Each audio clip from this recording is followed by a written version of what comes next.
तर हे बघा सगळ्यांना ओळखीत आली असेल. आमच्याकडे याला वनई म्हणतात आणि ही एवढी गुणकार आहे, एवढी औषधी आहे की म्हणजे ते कसं कसं औषध त्याचं यूज करायचं माहिती नाही, पण ही बहुतेक याच्यामध्ये उपयोगी आहे.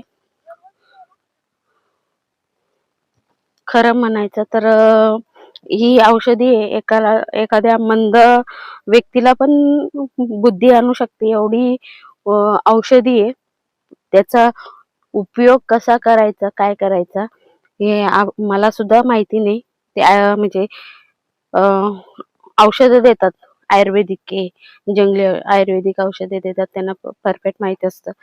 पण आपण कधी उपयोग केलेला नाही तर माहिती नाही. पण एवढं माहिती आहे की भरपूर आजारांच्यावर उपयोगी आहे ही वनस्पती.